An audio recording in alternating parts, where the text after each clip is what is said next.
Hello guys, हम आ गए हैं फिर से एक वीडियो के साथ। यानी कि हमारे टेंसेस चल रहे थे, हमने पास्ट इंडेफिनिट कवर कर लिए थे। अब हमारी बारी है पास्ट कंटिन्यूस टेंस कवर करने की। अब आपको मैं बताती चलूँ कि इस पूरी वीडियो में मैं पास्ट कंटिन्यूस टेंस पूरे कवर करवा दूँगी, तो वीडियो एंड तक देखिएगा, स्किप मत करिएगा, अदरवाइज़ आपको समझ में नहीं आएगी। तो वीडियो के साथ में रहिए और चलिए स्टार्ट करते हैं पास्ट कंटिन्यूस टेंस। सबसे पहले हम समझेंगे कि पास्ट कंटिन्यूस टेंस होते क्या है। What is past continuous tense? इसका आंसर आपकी स्क्रीन में है। आपको तीन डिफिनेशन तीन तरीक़ों से समझाया गया है और मैं आपको वो एक्सप्लेन भी कर देती हूँ। Number 1, use to describe an action that was interrupted by another event. यानी कि किसी ऐसे एक्शन को डिस्क्राइब करना जो दूसरे इवेंट की वजह से इंटरप्टेड हो, दूसरे इवेंट या दूसरे एक्शन की वजह से इंटरप्टेड हो, तो उसे हम पास्ट कंटिन्यूस टेंस बोलते हैं। Number 2, use to express that to action or states were happening at the exact same time. ये बताने के लिए भी इस्तेमाल होता है कि जो दो एक्शन हैं या दो चीज़ें जो हो रही हैं वो सेम टाइम पे एग्जैक्ट, मतलब कि बिल्कुल सेम टाइम पे जब दो चीज़ें हो रही होती हैं तो वो पास्ट कंटिन्यूस टेंस भी होता है। And the third one, an important one, use to say that an action or state was in progress at a specific time. मतलब कि कोई एक्शन या स्टेट यानी कि कुछ जो हो रहा है वो इन प्रोग्रेस है, वो भी मखसूस वक्त के दौरान। जो मखसूस वक्त के दौरान कुछ हो रहा होता है तो हो रहा होता है, यानी कि हो चुका नहीं होता है, ख़त्म नहीं हो जाता है, इन प्रोग्रेस होता है, तो उसे हम पास्ट कंटिन्यूस टेंस होते हैं। ये इसकी थी तीन डेफिनेशंस। उसमें से third one is the most important one. उससे आपको उसकी रियल डेफिनेशन पास्ट कंटिन्यूस की समझ में आएगी। लेकिन अगर आप थर्ड वन से सही से नहीं समझ पा रहे तो आप फर्स्ट और सेकंड को भी ले सकते हो, उसका alternative. But for me, the third one is the most easiest way to understand past continuous tense. Let's jump to the examples. Okay, now examples आपकी स्क्रीन में आपको दिख रही होंगी with the rules. So let's start. सबसे पहला rule है past tense of the verb be followed by the present particular of the verb. जो पास्ट टेंस का वर्ब होता है बी, जैसे follow by the present particle of the verb.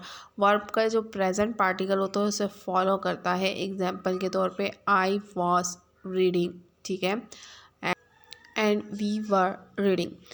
सो ये थी एग्जांपल्स। अगर आपको समझ आ गई तो बहुत अच्छा है, और अगर समझ नहीं आई है तो कोई बात नहीं है, कोई फ़िक्र की बात नहीं है। आगे मैं आपको जब फॉर्मूले के साथ टेंस बनाना सिखाऊंगी तो आपको प्रॉपर तरीके से ये एग्जांपल भी समझ में आ जाएगी। तो लेट्स सी कि आगे पास्ट कंटिन्यूस टेंस बनाने का फॉर्मूला क्या है। ओके, तो अब देखते हैं कि पास्ट कंटिन्यूस टेंस का फॉर्मूला क्या है। यहाँ पर अफर्मेटिव, नेगेटिव और इंटेरोगेटिव तीनों तरीके से टेंस बनाने के फॉर्मूले लिखे हुए हैं। अगर आप ये फॉर्मूला अपने जहन में बिठा देते हैं, याद कर लेते हैं, तो आपके लिए टेंसेस बनाना बहुत आसान है। पास्ट कंटिन्यूस टेंस, बस आप ये फॉर्मूला याद कर लें। ये एक इम्पॉर्टेंट की है ये फार्मूला टेंस बनाने का। अगर ये आपको आता है तो आपको टेंसेस आते हैं, अदरवाइज़ आपको नहीं आएंगे। सबसे पहले हम देख लेते हैं अफर्मेटिव बनाने का तरीका। जब आपको अफर्मेटिव बनाने का तरीका आएगा तो नेगेटिव और इंटेरोगेटिव आपको खुद ब खुद ही आ जाएंगे। थोड़ा सा चेंजिंग होती है, और वो आपको अगर अफर्मेटिव आ जाएंगे तो उनकी चेंजिंग आपको खुद ब खुद पता चल जाएगी। इतना कोई हार्ड नहीं है। तो सबसे पहले अफर्मेटिव देख लें। सबसे पहले किसी भी टेंस बनाने के लिए क्या आ जाता है, आपके पास सब्जेक्ट आ जाता है। आपको सब्जेक्ट रखना है। सब्जेक्ट क्या होते हैं? आई, वी, यू, ही, शी, मतलब काम करने वाला नाउन पर्सन, सही है। और आपके सब्जेक्ट के बाद आएगा आपका हेल्पिंग वर्ब, जो है वास और वर। या वास आएगा या वर आएगा। वास का आएगा और वर का आएगा, वो मैं आपको आगे बताती हूँ। पर आपके पास जब भी पास्ट कंटिन्यूस टेंस है, पास्ट के बारे में बात हो रही है और जो बात जारी है, यानी कि जारी भी है, हो रही है, पास्ट में हो रही थी, तो इन प्रोग्रेस थी, तो आप उसमें क्या लगाएंगे? वास एंड वर। सॉरी वास एंड वर नहीं, वास और वर, यानी कि दोनों में से एक यूज़ होगा। कैसे यूज़ होगा वो मैं आपको आगे बताऊंगी। आपने वॉज और वर्ब के बाद क्या लगाना है, वर्ब। लेकिन वर्ब आपने जस्ट वर्ब की फर्स्ट फॉर्म नहीं लिखनी है, ना आपने सेकंड फॉर्म लगानी है और ना आपने थर्ड फॉर्म लगानी है। आपने वर्ब लिखनी है, वर्ब की फर्स्ट फॉर्म, और उसके साथ ऐड कर लेना है ING। कंटिन्यूस टेंसेस में हमेशा वर्ब की फॉर्म के साथ, वर्ब की फर्स्ट फॉर्म के साथ ING ऐड किया जाता है। यानी जैसे कि आपके पास वर्ब है स्लीप, तो आप उसके साथ ING लगाएंगे, स्लीपिंग।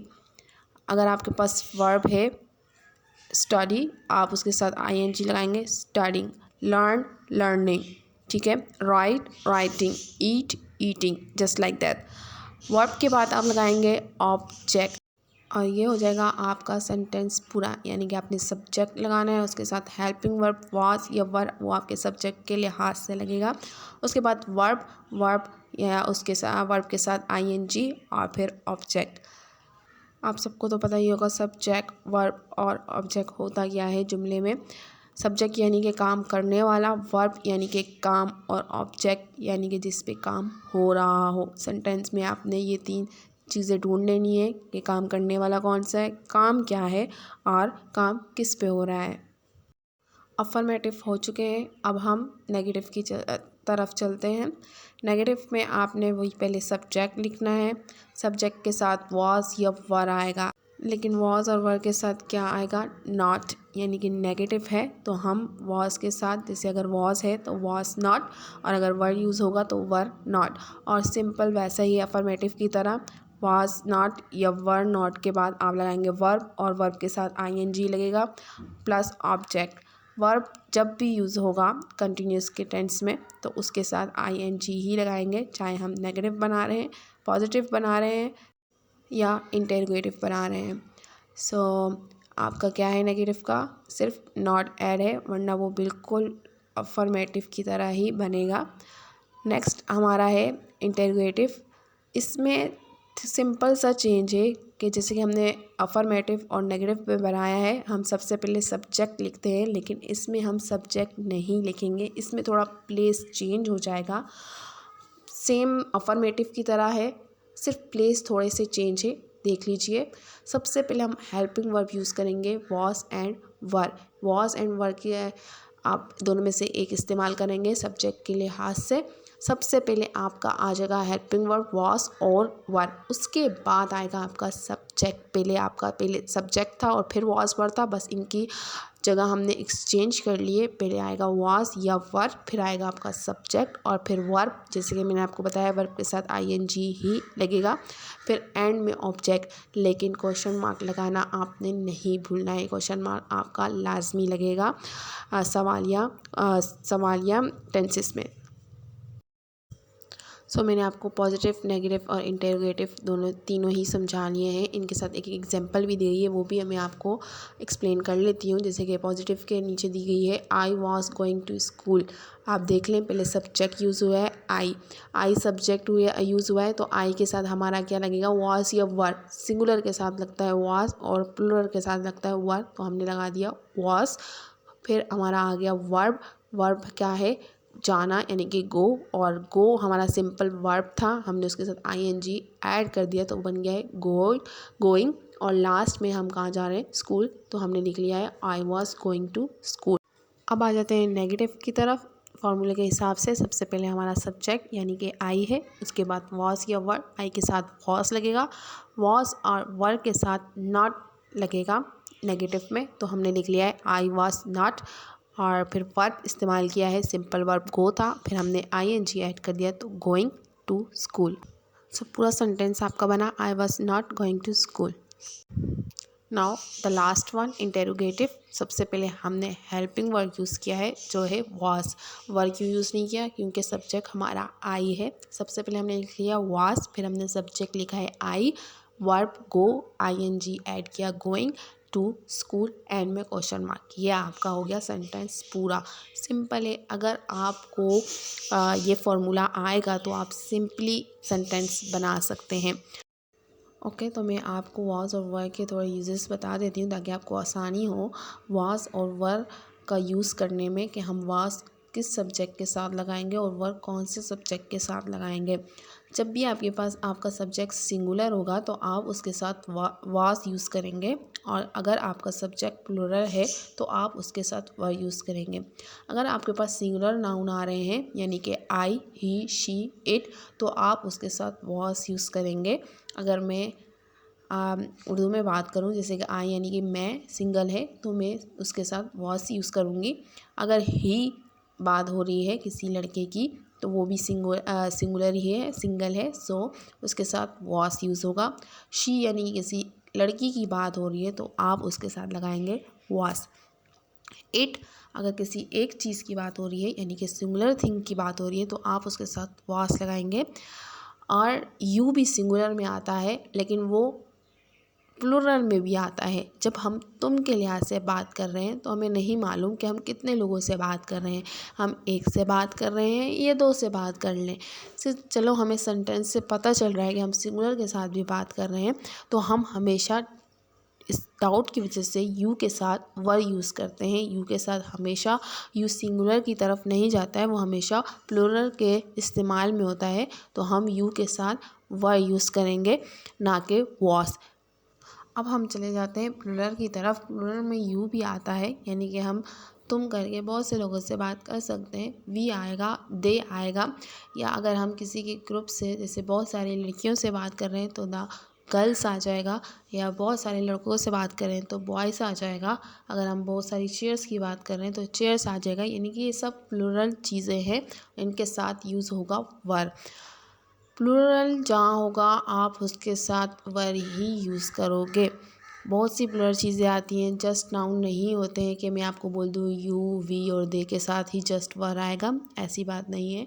अगर आप किसी चीज़ के बारे में बात करें, बहुत सारी है, तो आप उसके बारे प्लूरल इस्तेमाल हो रहा है तो आप उसके साथ वर यूज़ करोगे। जैसे अगर सिटीज़ की बात हो रही है वर यूज़ करेंगे, कंट्रीज़ यूज़ हो रहा है वर यूज़ करेंगे। वैसे सब्जेक्ट के तौर पे ये इतना आता नहीं है, लेकिन कभी कभी आपके मुश्किल सेंटेंस आपके सामने आ जाते हैं तो आपको बस ये ध्यान रखना है प्लूरल के साथ वर आएगा, सिंगुलर के साथ वॉस आएगा, लेकिन सेम टाइम आपने ये भी अपने माइंड में रखना है कि यू के साथ वर यूज़ होता है, ना कि सिंगल के तौर पे वॉस, ठीक है।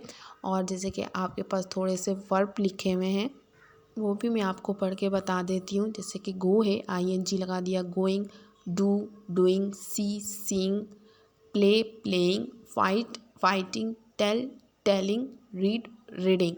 यानी कि सब सिंपल वर्ब थे, उनके साथ ING यूज़ किया तो वो आपके पास एक कंटिन्यूस के लिए आपके पास वर्ब तैयार हो गया। जैसे रीड था, हमने रीडिंग बना दिया है, कंटिन्यूस में ऐसा आपने करना है। आई होप आपको ये अच्छे तरीके से फॉर्मूला भी समझ आ गया हो और वास वर्ब के यूजेस भी समझ में आ गए हो। अब मैं आपको कुछ सेंटेंस करके उर्दू और इंग्लिश दोनों का बता देती हूँ, ताकि आपके जो अगर थोड़े से डाउट्स रह गए हैं या कॉन्सेप्ट क्लियर नहीं हुआ है तो आपको समझ में आ जाए। आपके एग्जाम्पल सेंटेंस आपकी स्क्रीन में आपके सामने है। एक तरफ उर्दू में लिखा गया है और दूसरी तरफ इंग्लिश में लिखा गया है। उर्दू में अगर आप उसकी पहचान देख लें तो आपके एंड में रहा था, रही थी, रहे थे नज़र आएगा।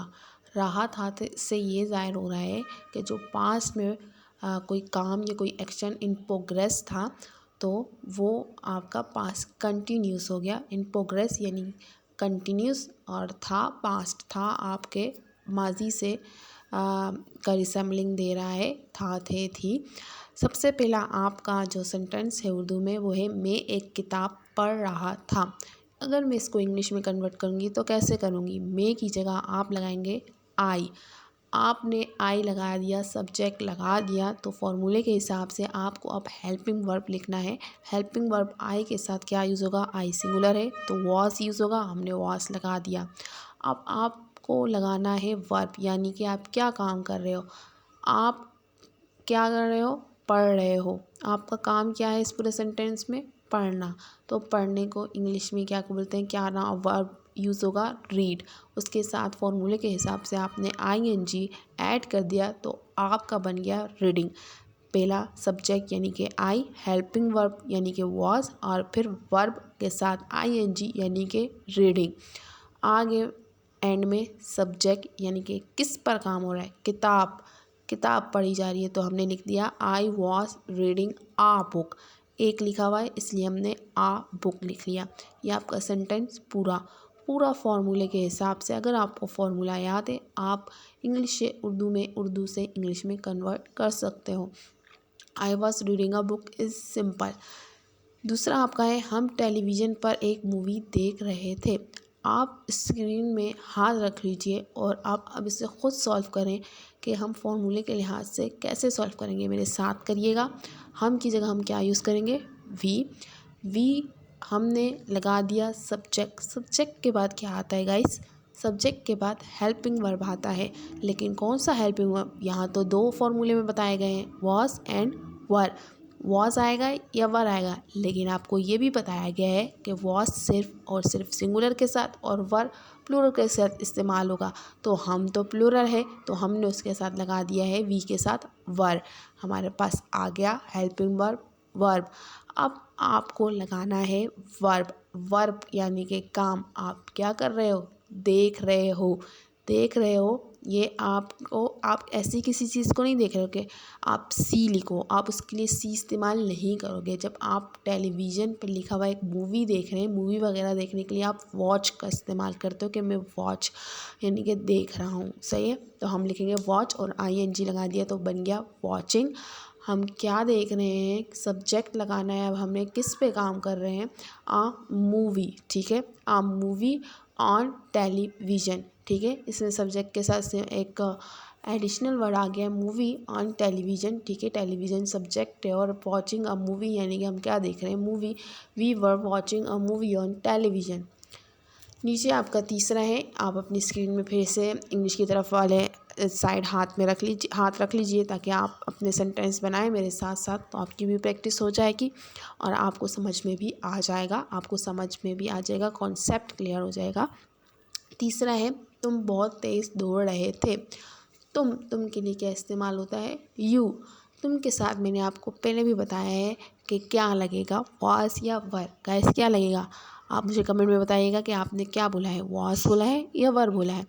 अगर जो आपने वॉस बोला है तो आपका जवाब बिल्कुल गलत है। वॉस यूज़ नहीं होगा, वर यूज़ होगा। जैसे कि मैंने आपको पहले बताया है यू के साथ हमेशा वर यूज़ होता है, चाहे यू सिंगल है या प्लूरल है, ठीक है। उसके बाद हेल्पिंग वर्ब के साथ बाद हम वर्ब यानी कि काम बताएंगे। काम हम क्या कर रहे हैं, दौड़ रहे हैं यानी कि रन कर रहे हैं। रन के साथ ING तो बन गया रनिंग। और आखिर में क्या लिखेंगे, बहुत तेज़, वेरी फास्ट। तुम बहुत तेज़ दौड़ रहे थे, you were running very fast. I hope आप लोग मेरे साथ साथ टेंसेस कर रहे हैं और इंग्लिश की तरफ आपने हाथ रख लिया है, चीटिंग नहीं कर रहे हैं आप लोग, और आप लोग सही जवाब दे रहे हैं। और अगर सही जवाब नहीं दे रहे हैं तो कोई बात नहीं, आहिस्ता आहिस्ता प्रैक्टिस करने पे आपको आ जाएगा। चलिए नीचे आप एक और सेंटेंस है, वो पतंग उड़ा रहा था। He was flying a kite. वो उड़ा रहा था से तो हमें पता चाहिए कि एक लड़के की बात कर रहे हैं, तो हमने ही यूज़ कर लिया। उसके बाद हेल्पिंग वर्ब सिंगल के साथ वॉज, उड़ाने को हम बोलते हैं फ्लाई, और फिर ING लगा दिया तो वो फ्लाइंग बन गया। क्या उड़ा रहे हैं, पतंग, तो हम लिख लिया आ काइट। नेक्स्ट है वो कपड़े धो रही थी। वो कपड़े धो रही थी, हमें समझ में आ गया किसी लड़की की बात हो रही है तो हमने शी यूज़ किया। शी के साथ क्या यूज़ होगा, वॉज या वर। सिंपल है, वॉज यूज़ होगा क्योंकि वो सिंगुलर है, इतना तो आप सबको भी पता है। वो कपड़े धो रही थी, धोने को वो बोलते हैं वॉश, तो हमने उसके साथ ING लगा दिया तो वो बन गया है वॉशिंग। और क्या धो रही थी, क्लॉथ्स, तो हमने उसके साथ क्लॉथ्स लगा दिया है। फिर है ये आसमान से गिर रही थी। ये आसमान से गिर रही थी, कौन गिर रही थी भाई, इसके लिए क्या यूज़ होगा, इट, ठीक है। आसमान से तो इंसान तो गिरने से रहे, इसलिए हमने इट यूज़ किया है। इट के साथ रही थी आया है यानी कि सिंगल है, इसलिए हमने वॉज। गिर रही थी, नीचे गिरने को हम फॉलिंग बोलते हैं, फॉल बोलते हैं, तो हमने ING लगा दिया, फॉलिंग बन गया कहाँ से, फ्रॉम दी स्काई, सही है। नेक्स्ट है हमारा वो उसे पीट रहे थे। वो कौन रहे थे आया है मतलब बहुत सारे, तो हम उसके लिए दे यूज़ करेंगे। जब प्लूरल होता है सबको पता है सबको कि वर्ड यूज़ होता है, तो हमने लगा दिया दे वर। पीटने को बोलते हैं बीट, और ING लगा दिया तो हो गया बीटिंग। वो उसे पीट रहे थे, उसे में हमने हिम लगा दिया है। दे वर बीटिंग हिम, वो उसे पीट रहे थे। लास्ट है आहत हुजूम से खिताब कर रहा था।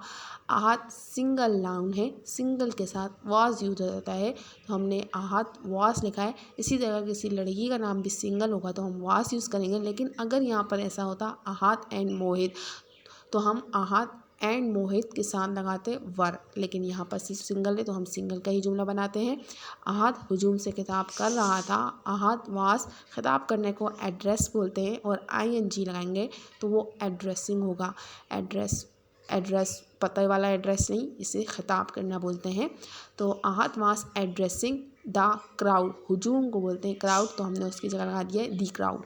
ठीक है, अब क्या आपको उम्मीद करती हूँ सेंटेंस समझ में आ गए होंगे। अगर आपको इसका नेगेटिव बनाना है तो सिंपल है, जहाँ जहाँ वॉस वर है उसके साथ नॉट लगा दीजिए तो वो आपका नेगेटिव बन जाएगा। जैसे कि मैं सबसे पहले सिर्फ आपको बता देती हूँ, अगर हम इसको नेगेटिव बनाएंगे तो कैसे होगा। आई वॉज रीडिंग अ बुक, इसका नेगेटिव होगा आई was not reading a book.